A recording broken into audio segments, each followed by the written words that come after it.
আপনারা দেখছেন একুশে টেলিভিশন।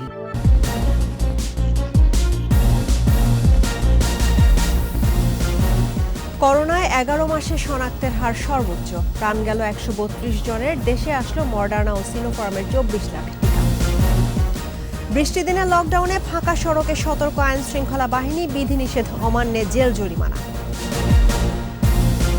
এবং রাজধানীর কাঁচা বাজারে লকডাউনের প্রভাব, ক্রেতা কম, নিত্যপণ্যের দাম স্থিতিশীল।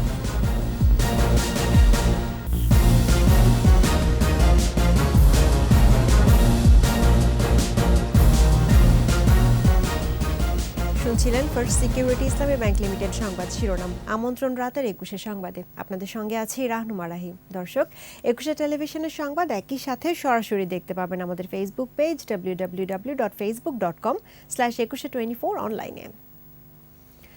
করোনা সংক্রমণে নিয়ন্ত্রণে কঠোর বিধিনিষেধের দ্বিতীয় দিন করোনায় 132 জনের মৃত্যুর খবর দিয়েছে স্বাস্থ্য অধিদপ্তর। এ নিয়ে টানা 6 দিন 100-র উপরেই মৃত্যুর সংখ্যা। এদিন শনাক্ত রোগীর সংখ্যা 8,483 জন। দৈনিক সংক্রমণ হার বেড়ে দাঁড়িয়েছে 28.27%। শনাক্তের হার গেল 11 মাসের মধ্যে সর্বোচ্চ। রিপোর্টে আরও জানাচ্ছেন মোহাম্মদ নুরনবী। টানা 6 দিন 100-র উপরেই মৃত্যু। অন্যদিকে বাড়ছেই নতুন নতুন সংক্রমণ। গেল 5 দিনের 4 দিনই 8,000-এর উপরে এই সংক্রমণ বেশি অর্থে হলো মৃত্যুর সংখ্যাও বেশি। স্বাস্থ্য অধিদপ্তরের বিজ্ঞপ্তিতে জানানো হয়েছে, করোনায় 24 ঘন্টায় 132 জনের মৃত্যু হয়েছে, আর মৃত্যুর সংখ্যা বেড়ে হয়েছে 14,778। মৃত্যুর হার 1.59। 30,385 নমুনা পরীক্ষায় শনাক্ত 8,483। মোট শনাক্ত 9,30,042। পরীক্ষার বিপরীতে দৈনিক সংক্রমণ হার 28.27%, যা গেল 11 মাসের মধ্যে সর্বোচ্চ। 24 ঘন্টায় সবচেয়ে বেশি সংক্রমণ ঢাকা বিভাগে 3,841। এরপরে পর্যায়ক্রমে খুলনা বিভাগ, চট্টগ্রাম বিভাগ। আবার বেশি মৃত্যুর হিসেবে পর্যায়ক্রমে খুলনা বিভাগে 35 জন, ঢাকায় 30, রাজশাহীতে 24, চট্টগ্রামে 24 এবং রংপুর বিভাগে 9 জন। মৃতদের মধ্যে 60-67 জন। 51 থেকে 60 বছরের মধ্যে মৃত্যু হয়েছে 30 জনের। মৃতদের মধ্যে 81 জনই পুরুষ। শুধু হাসপাতালেই মারা গেছে 99 জন। নতুন 4,509 জন সহ সুস্থ 8,25,422। মোহাম্মদ নুরুন্নবী, 21 টেলিভিশন, ঢাকা। ঢাকায় পৌঁছেছে যুক্তরাষ্ট্রের উপহার মডার্নার 13 লাখ ও চীন থেকে কেনা সিনোফার্মের 11 লাখ ডোজ করোনা প্রতিরোধী টিকা। রাত 11টা 20 মিনিটের দিকে এমিরেটস এয়ারলাইন্সের একটি ফ্লাইটে শাহজালাল আন্তর্জাতিক বিমানবন্দরে আসে মডার্নার টিকা। পররাষ্ট্রমন্ত্রী ডক্টর এ.কে আব্দুল মোমেন ও স্বাস্থ্যমন্ত্রী জাহিদ মালেক, ঢাকায় নিযুক্ত মার্কিন রাষ্ট্রদূত এ সময় বিমানবন্দরে উপস্থিত ছিলেন। উপহারের বাকি 12 লাখ টিকা শনিবার ঢাকায় পৌঁছাবে বলে আশা করা হচ্ছে। উপহারের জন্য যুক্তরাষ্ট্রকে ধন্যবাদ জানিয়ে স্বাস্থ্যমন্ত্রী বলেন, ডিসেম্বরের মধ্যে বিভিন্ন উৎস থেকে 10 কোটি ডোজ ভ্যাকসিন পাবে বাংলাদেশ। এদিকে চীনা সিনোফার্মের 20 লাখ ডোজের মধ্যে পৌঁছেছে 11 লাখ টিকা। বাকি 9 লাখ শনিবার আসছে ঢাকায়। সর্বাত্মক কঠোর লকডাউনের দ্বিতীয় দিনে বৃষ্টি উপেক্ষা করে রাজধানীতে তৎপর সেনাবাহিনী, বিজিবি, র্যাব ও পুলিশ। বিভিন্ন পয়েন্টে চলছে তল্লাশি। বিধিনিষেধ অমান্য করলেই নেওয়া হচ্ছে শাস্তিমূলক ব্যবস্থা। এদিন 300-র বেশি মানুষকে গ্রেফতার ও 208 জনকে জরিমানা করা হয়েছে। মফিউর রহমানের রিপোর্ট। কঠোর লকডাউনের দ্বিতীয় দিনে রাজধানীতে সকাল থেকে বৃষ্টি। এরই মধ্যে বিভিন্ন সড়কে টহল দিচ্ছে সেনাবাহিনী। ব্যক্তিগত গাড়ি নিয়ে যারা বেরিয়েছেন তাদের জিজ্ঞাসাবাদ করছে সেনা সদস্যরা। করোনা সংক্রমণ ঠেকাতে বেসামরিক বাহিনীকে সহায়তা করতে মাঠে আছে বলে জানান এই মেজর। এই অপারেশনের মাধ্যমে আমরা অসামরিক প্রশাসনকে সহায়তা প্রদান করছি। এবার আমাদের প্রধান উদ্দেশ্য থাকছে যে কঠোর লকডাউন নিশ্চিত করার জন্য মাঠে সবাইকে আমরা ব্যাপক টহল পরিচালনা করছি এবং এই টহল পরিচালনার মাধ্যমে আমরা সবাইকে সচেতন করার চেষ্টা করছি। রাজধানীর সড়কগুলোতে সকাল থেকে খুব একটা যানবাহন চোখে পড়েনি, তবে গাবতলী, সায়দাবাদ সহ বেশ কিছু এলাকা দিয়ে চলছে পণ্যবাহী ট্রাক। লকডাউন বাস্তবায়নে কঠোর অবস্থানে র্যাব সদস্যরাও চালাচ্ছেন নিয়মিত তল্লাশি। আমরা নিশ্চিত করার চেষ্টা করতেছি কেউ যেন জরুরি প্রয়োজন ছাড়া বাইরে বের হতে না পারে। সেক্ষেত্রে আমরা দেখতেছি কার প্রয়োজনটা কী ধরনের, জরুরি আসলে তাদের জরুরি প্রয়োজন কিনা, এটা আমরা নিশ্চিত করার জন্য কাজ করে যাচ্ছি। রাজধানী জুড়ে টহলের পাশাপাশি বিভিন্ন মোড়ে সতর্ক অবস্থানে পুলিশ, চলছে জিজ্ঞাসাবাদ। বিনা প্রয়োজনে মানুষকে ঘর থেকে বের না হওয়ার আহ্বান জানাচ্ছেন তারা। অহেতুক ঘোরাঘুরি করার লোকজন আজকে তেমনটি নেই। গতকালকে আমরা যারা এই ধরনের বের হয়েছিল তাদের বিরুদ্ধে মোবাইল কোর্ট এবং আমাদের প্রচলিত আইনে আমরা তাদের বিরুদ্ধে যে ব্যবস্থা গ্রহণ করেছি, এটা একটি মেসেজ সবার ভিতরে পৌঁছে গেছে।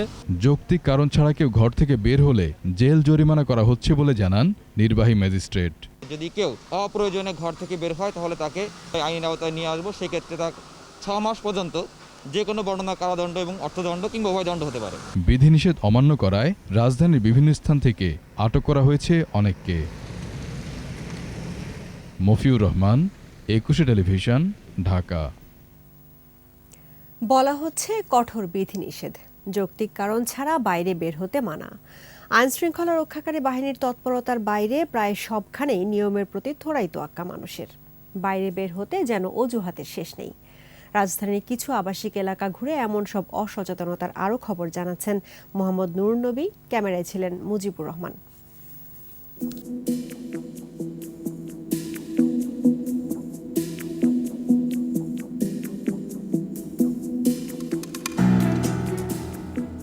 বিধিনিষেধ ঠিক বলা যাবে না, মনে হচ্ছে কোনো ছুটি চলছে।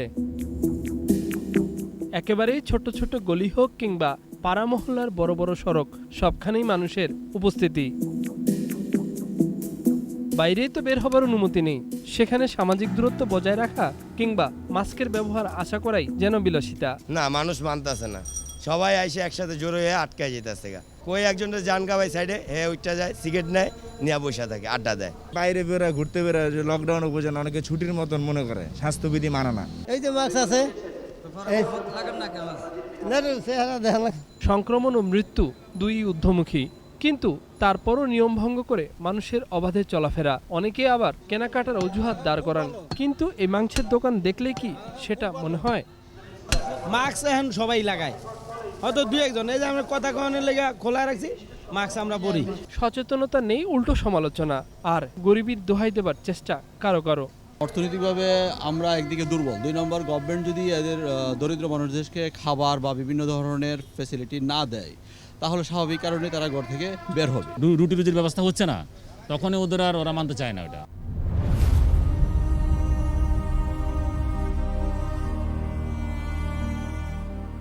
মিরপুর 2 নম্বরের এই ফুটওভার ব্রিজের উপর এই কটি পরিবারের বসবাস দেখলে মনে হয় মহামারী এখানে নেই। চলতে আছে, তারপর তো আমরা রাস্তায় থাকতেছি, আল্লাহ বাঁচাই রাখছে। ভয় তো লাগে, এখন তো সেই অ্যাবিলিটি আমার নাই যে আমি ঘর ভাড়া নিব। লকডাউন, স্বাস্থ্যবিধি, নানান বিধিনিষেধ, কত কথাই বা শুনি, কিন্তু যারা এরকম ছিন্নমূল মানুষ, যাদের পথে যাদের বসবাস, তাদের কাছে এই লকডাউন কোনো অর্থই বহন করে না। তাদের কাছে স্বাস্থ্যবিধি বিলাসিতার মতো একটা বিষয়। এই যখন অবস্থা, তখন এরকম লকডাউন কতটুকু কার্যকর হবে সেটা নিয়ে সংশয় থেকেই যাচ্ছে। মোহাম্মদ নুর নবী, একুশে টেলিভিশন, ঢাকা। বন্ধ রয়েছে দোকানপাট, ব্যবসা প্রতিষ্ঠান, মার্কেট ও শপিং মল। সড়ক মহাসড়কে চলাচল করছে না যানবাহন। লকডাউন কার্যকরে কঠোর অবস্থানে আইন শৃঙ্খলা রক্ষাকারী বাহিনী। প্রতিনিধিদের সহায়তায় আরও জানাচ্ছেন সমর ইসলাম। লকডাউনের দ্বিতীয় দিনে বন্দরনগরী চট্টগ্রামে কড়া অবস্থানে আইনশৃঙ্খলা রক্ষাকারী বাহিনী। সকালের দিকে দৈনন্দিন কাজে কিছু মানুষ বাইরে বের হলেও পরে কমে যায় চলাচল। সিটি এলাকায় মাঠে রয়েছে সেনাবাহিনী ও বিজিবির 12টি টিম। খুলনা মহানগরীতে কঠোর লকডাউনে মাঠে রয়েছে 1 ব্যাটালিয়ন সেনা সদস্য ও 2 প্লাটুন বিজিবি সহ র্যাব, পুলিশ ও আনসার সদস্যরা। উত্তরের জেলা রংপুরে কঠোরভাবে পালিত হচ্ছে লকডাউন। অকারণ কেউ যাতে বাইরে বের না হয় সেজন্য টহল দিচ্ছে সেনাবাহিনী, র্যাব ও বিজিবি। রাজশাহীতেও কড়াকড়িভাবে চলছে লকডাউন। গণপরিবহন বন্ধ থাকায় ফাঁকা সড়ক মহাসড়ক, নগরীতে বন্ধ দোকানপাট ও ব্যবসা প্রতিষ্ঠান। বিভাগীয় শহর ময়মনসিংহে ওষুধ ও খাবারের দোকান ছাড়া বন্ধ সব ধরনের ব্যবসা প্রতিষ্ঠান। মোড়ে মোড়ে চেকপোস্ট বসানো সহ টহল দিচ্ছে সেনাবাহিনী, র্যাব ও বিজিবি। দ্বিতীয় দিনেও আইনশৃঙ্খলা রক্ষাকারী বাহিনীর কঠোর তৎপরতায় সকাল থেকে ফাঁকা সিলেট নগরী। বরিশালে গণপরিবহন বন্ধ থাকলেও দ্বিতীয় দিনে বিভিন্ন হাটবাজারে বেড়েছে মানুষের সমাগম, মানা হচ্ছে না সামাজিক দূরত্ব ও স্বাস্থ্যবিধি। কঠোর লকডাউনে ফাঁকা মানিকগঞ্জ শহর ও ঢাকা আরিচা মহাসড়ক। লকডাউন কার্যকর করতে টাঙ্গাইলে জেলা পুলিশের 54টি চেকপোস্ট বসানো হয়েছে। দেবজেলা ভোলায় লকডাউন বাস্তবায়নে প্রশাসনকে সহায়তা দিতে মাঠে নেমেছে নৌবাহিনী। এছাড়া গাজীপুর, নারায়ণগঞ্জ, কুমিল্লা, মানিকগঞ্জ, মাদারীপুর, কুষ্টিয়া, মেহেরপুর, বরগুনা, বাগেরহাট, গাইবান্ধা, শেরপুর, নাটোর, চুয়াডাঙ্গা, দিনাজপুর, হিলি, সাতক্ষীরা, ঝিনাইদহ, রাঙ্গামাটি, পঞ্চগড়, মৌলভীবাজার ও হবিগঞ্জ সহ বিভিন্ন স্থানে চলছে কঠোর লকডাউন। সমর ইসলাম, 21 টেলিভিশন। কঠোর লকডাউনে পাল্টে গেছে রাজধানীর কাঁচা বাজারের চিত্র। স্বাস্থ্যবিধি মেনে চলছে বেচাকেনা। বাজারে পণ্যের সরবরাহ ভালো থাকলেও ক্রেতার সংখ্যা কম। এদিকে চাল, ডাল, তেল সহ নিত্যপণ্যের দাম স্থিতিশীল বলে জানালেন বিক্রেতারা। মাহমুদ হাসানের রিপোর্ট। লকডাউনের প্রভাব পড়েছে রাজধানীর কাঁচা বাজারে। এছাড়া বৃষ্টির কারণেও ক্রেতার সংখ্যা কম। লাউ, কুমড়া, পটল ও টমেটো সহ সব ধরনের সবজির সরবরাহ বেশ ভালো। 40 থেকে 60 টাকা দরে পাওয়া যাচ্ছে এসব সবজি। চিচিং হলো 50 টাকা কেজি, জালি 50, কাঁকড় 60 টাকা কেজি, পুঁই শাক 40 টাকা কেজি, বেগুন 40 থেকে 50, আর লোকে উস্তা করলা 50। পেঁয়াজের দাম আছে আগের মতো, তবে আলুর দাম বেড়েছে কেজিতে 1 থেকে 2 টাকা। চালের দাম, তেলের দাম আগের মতন আগের দামে আছে, স্থিতিশীল কোনো জিনিসের দাম বাড়ে না লকডাউনে। এছাড়া আদা রসুনের দাম একটু বাড়লেও হলুদ মরিচ বিক্রি হচ্ছে আগের মতোই। আদা আর রসুনের দামটা বাড়ছে। সরবরাহের কমতি নেই মাছের, তবে লকডাউনের কারণে দাম কমেছে বলে জানালেন বিক্রেতারা। টাকা 500 টাকা, এখন বিক্রি করতে 350 করে। গরু, খাসি আর মহিষের মাংসের বাজারও স্থিতিশীল। মুরগির দরেও নেই হেরফের। সোনালী 230, 220 টাকা, ব্রয়লারও 135, 40 আগের মতো দাম। লকডাউনের ভিতরে 8, 10টা, 15টা, 20টা বিক্রি করে ফেলেছি, আর এখন তো 5টা মাল বেচতে টাইম শর্ট হয়ে যায়।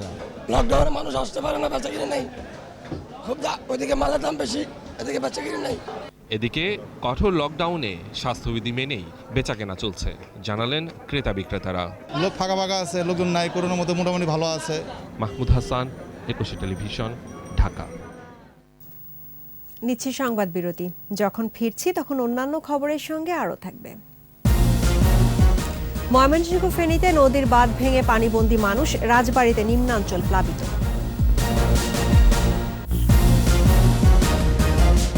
আবারও আমন্ত্রণ রাতের 21 সংবাদে।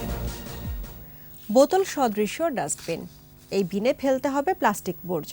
পরিবেশের কথা মাথায় রেখে বোতল ডাস্টবিন স্থাপনের অভিনব উদ্যোগ নিয়েছেন ঢাকা দক্ষিণ সিটির 21 নম্বর ওয়ার্ড কাউন্সিলর আসাদুজ্জামান আসাদ। ঢাকা বিশ্ববিদ্যালয়ের টিএসসি ও শহীদ মিনার এলাকায় 2টি বোতল ডাস্টবিন স্থাপন করা হয়েছে, আরও 6টি করার পরিকল্পনাও আছে। মূলত জলাবদ্ধতা দূর করতেই উদ্যোগটি নিয়েছেন ঢাকা বিশ্ববিদ্যালয়ের সাবেক শিক্ষার্থী কাউন্সিলর আসাদ। মাহমুদ হাসানের রিপোর্ট। ঢাকা বিশ্ববিদ্যালয়ের টিএসসি এলাকায় ঢুকলেই নজরে পড়বে বোতল আকৃতির ডাস্টবিন। এর গায়ে লেখা সচেতনতামূলক এই স্লোগান।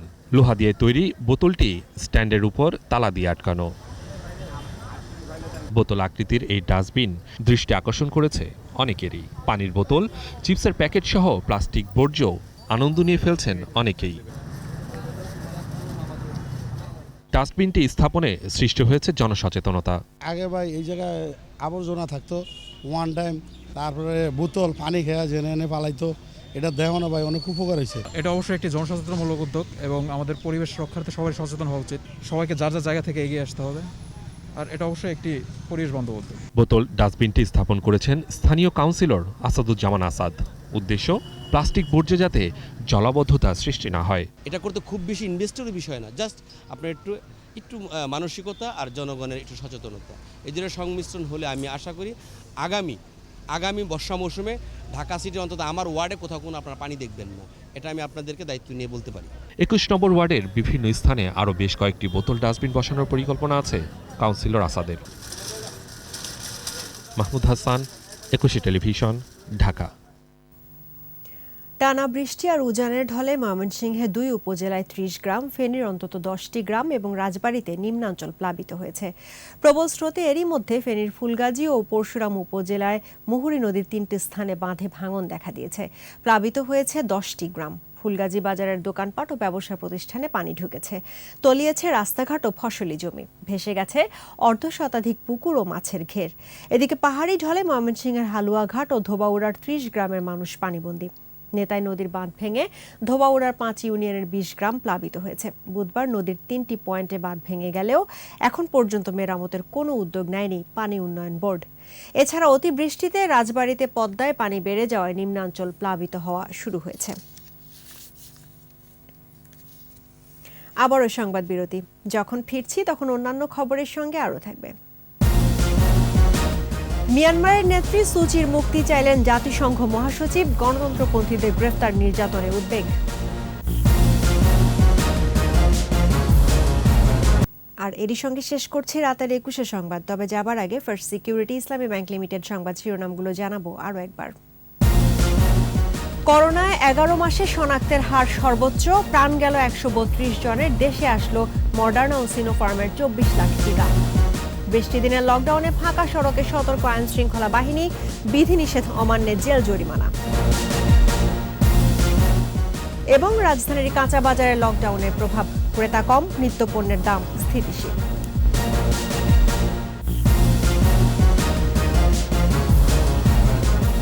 দর্শক, 21-এর সর্বশেষ খবর জানতে ডায়াল করুন 2021 নম্বরে আর ভিজিট করুন 21-tv.com এই ওয়েবসাইটে।